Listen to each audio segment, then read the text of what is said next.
नमस्कार दोस्तों, मैं हिंदी गुरु अपने चैनल में आपका स्वागत करता हूं। दोस्तों, मैं आज आपके लिए लेकर के आया हूं यूपी बीएड 2017 में पूछे गए क्वेश्चंस और उनके उत्तर। दोस्तों, ये मेमोरी पे आधारित है और थोड़ा मैं आपको ये भी बताना चाहूँगा कि ये मैंने बहुत से बीएड के स्टूडेंट जिन्होंने परीक्षा दी है उनके सेंटर पे पहुँच कर मैंने उनसे इस क्वेश्चनों को कलेक्ट किया है।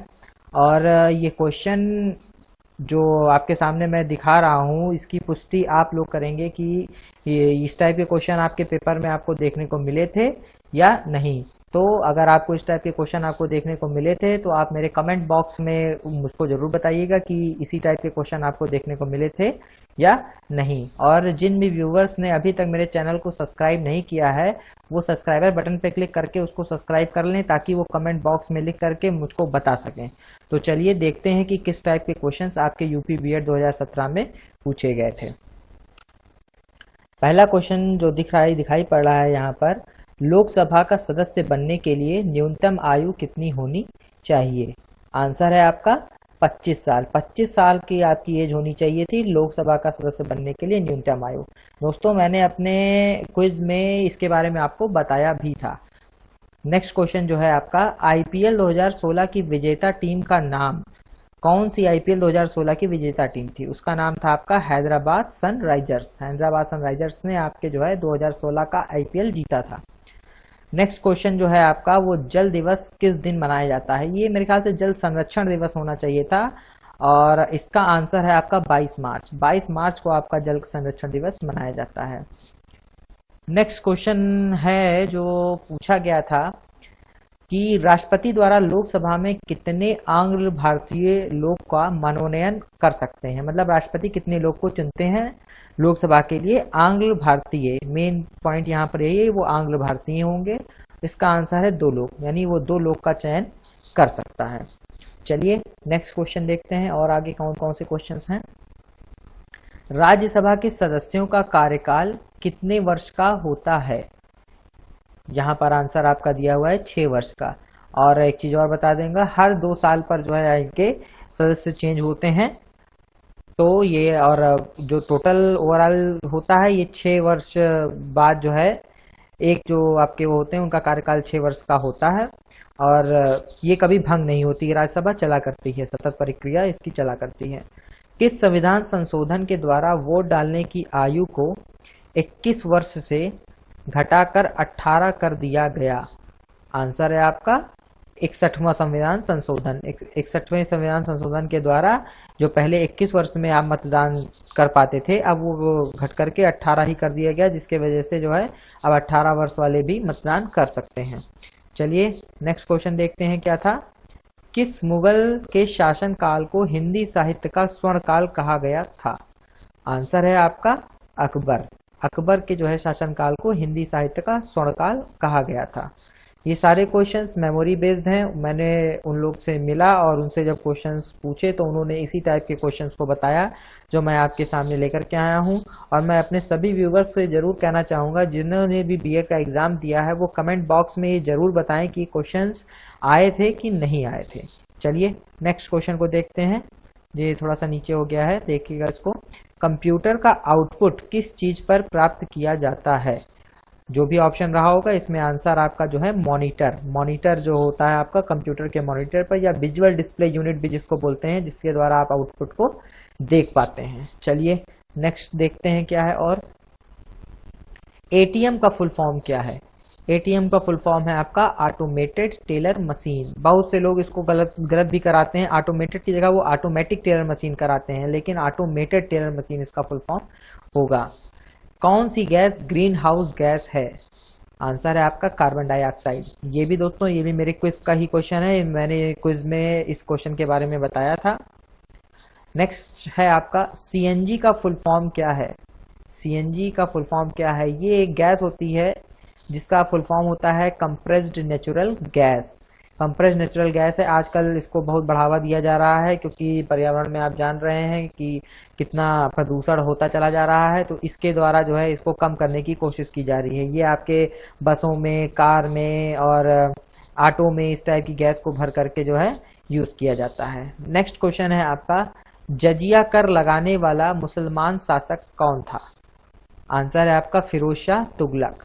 दोस्तों ये भी मेरे क्विज का ही क्वेश्चन है। मैंने जब अपनी क्विज में मैं पढ़ाता हूँ तो उसके बीच बीच में मैं बहुत सारे क्वेश्चंस को बोलता रहता हूँ, जिसमें ये भी एक बताया गया था। आप देखे होंगे तो आपको याद भी होगा। चलिए नेक्स्ट क्वेश्चन देखते हैं और कौन से क्वेश्चंस आए हुए थे। सार्क संगठन में जुड़ने वाला अंतिम देश। दोस्तों यहाँ देखिएगा ध्यान से कि सार्क संगठन में जुड़ने वाला अंतिम देश के बारे में पूछा गया है। तो अंतिम देश जो भी सार्क संगठन में जो है पार्टिसिपेट जिसने किया था वो और जिसने उसकी सदस्यता ग्रहण की वो था आपका अफगानिस्तान। चलिए नेक्स्ट क्वेश्चन देखते हैं। पौधों की वृद्धि को मापने वाला यंत्र, यानी किस यंत्र के द्वारा पौधे की वृद्धि को मापा जाता है, उसको बोला जाता है केस्कोग्राफ। केस्कोग्राफ जो यंत्र होता है जिसके द्वारा हम पौधों की वृद्धि का मापन कर सकते हैं। चलिए नेक्स्ट क्वेश्चन देखते हैं। लोगों ने बताया कि कौन सा दूरी का मतलब उसमें 3-4 दिए हुए थे, उसमें से कहा था कौन दूरी का मात्रक नहीं है। तो उसमें से बहुत लोगों ने बताया, तो मेरे ख्याल से एक लड़के ने चंद्रमास के बारे में बताया था, क्योंकि चंद्रमास मेरे हिसाब से दूरी का मात्रक नहीं है। और नेक्स्ट क्वेश्चन देखा जाए तो कौन सा रसायन अम्ल वर्षा का कारण है? तो अम्ल वर्षा के कारण ये भी मैंने मेरे क्वेश्चंस क्विज में शायद मैंने इसको भी कराया था। ग्रीन हाउस रिलेटेड जब मैं बता रहा था तो उसमें इसके बारे में भी बताया गया था, जिसमें कि आपका सल्फर डाइऑक्साइड और नाइट्रोजन ऑक्साइड ये दोनों आपके क्या हैं, दोनों ही जो है आपके अम्ल वर्षा का कारण बनते हैं। इस अम्ल वर्षा का जो है संगमरमर जो आपका ताजमहल जिस पर बना हुआ है उस पर भी बहुत ही बुरा प्रभाव पड़ रहा है, जिससे उसके जो पत्थर संगमरमर हैं उसके कलर फेड होते जा रहे हैं। चलिए नेक्स्ट क्वेश्चन देखते हैं और कैसे क्वेश्चन थे।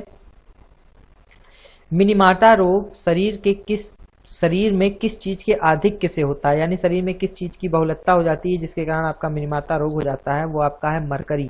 मरकरी की जब बहुलतता हो जाती है तो आपको मिनीमाटा रोग हो जाता है।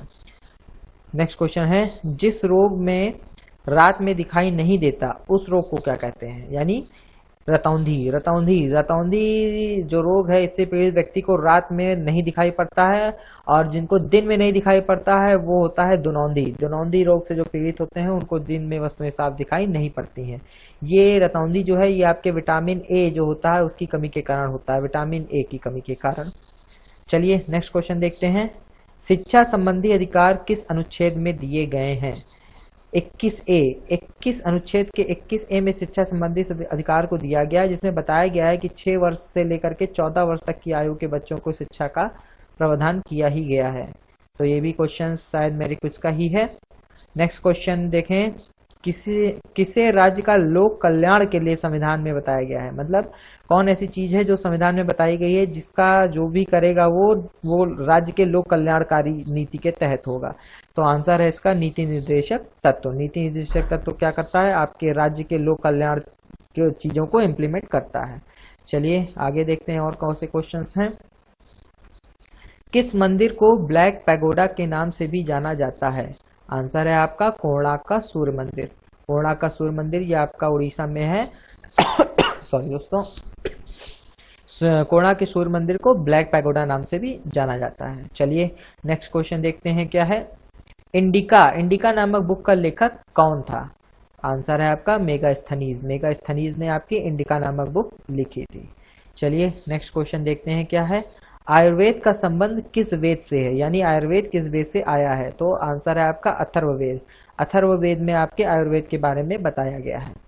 नेक्स्ट क्वेश्चन देखते हैं। ये है आपका 2 बीघा जमीन का नायक कौन था, यानी जो 2 बीघा जमीन फिल्म थी इसका नायक यानी हीरो कौन था? तो उसका हीरो जो था आपका वो बलराज साहनी जो आपके 2 बीघा जमीन के हीरो था। चलिए नेक्स्ट देखते हैं और कौन से क्वेश्चंस हैं। कंप्यूटर में प्राइमरी मेमोरी कौन सी होती है? तो आंसर है आपका रैम आपकी प्राइमरी मेमोरी होती है। नेक्स्ट क्वेश्चन है आपका दशमलव पद्धति की शुरुआत किस देश से हुई, यानी किस देश में दशमलव पद्धति की शुरुआत की गई? आंसर यहाँ पर इसमें थोड़ा सा कंफ्यूजन है कि या तो आंसर आपका ग्रीस होगा या आपका चाइना होगा। चाइना या ग्रीस में से किसी एक जगह पर ये किया गया था। किसी भी व्यूअर्स को अगर ये क्लियर हो कि कौन सा है तो वो कमेंट बॉक्स में इसका आंसर जरूर क्लियर कर दें। नेक्स्ट क्वेश्चन देखते हैं। मंत्री परिषद किसके प्रति सामूहिक रूप से उत्तरदायी होते हैं? मंत्री परिषद जो आपका होता है वो आपके लोकसभा के प्रति उत्तरदायी होते हैं। जो मंत्रिपरिषद आपका होता है वो लोकसभा के प्रति उत्तरदायी होता है। चलिए नेक्स्ट क्वेश्चन देखते हैं क्या है। निर्विरोध चुने जाने वाले राष्ट्रपति का क्या नाम है? आंसर है आपका नीलम संजीव रेड्डी।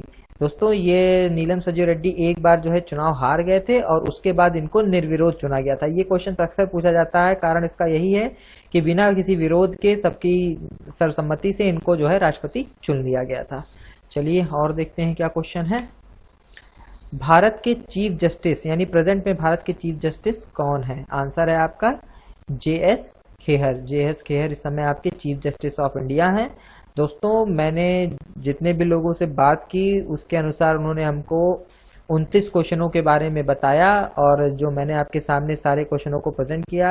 अब मैं उम्मीद करता हूं कि मेरे द्वारा किया गया ये प्रयास आपको पसंद आया होगा और जो भी व्यूवर्स बीएड का पेपर दिए हैं मैं जरूर ये उनसे कहूंगा कि वो इस बात की पुष्टि करें कि ये क्वेश्चंस उनके पेपर में आए थे या नहीं।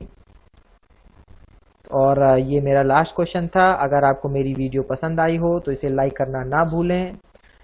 अभी तक जिन भी लोगों ने मेरे चैनल को सब्सक्राइब नहीं किया है वो मेरे चैनल को सब्सक्राइब करते रहें ताकि फ्यूचर में किसी भी टाइप के क्वेश्चंस पेपर या किसी भी टाइप के लर्निंग मटेरियल जो भी मैं देता हूं उसका आप लाभ उठा सकें।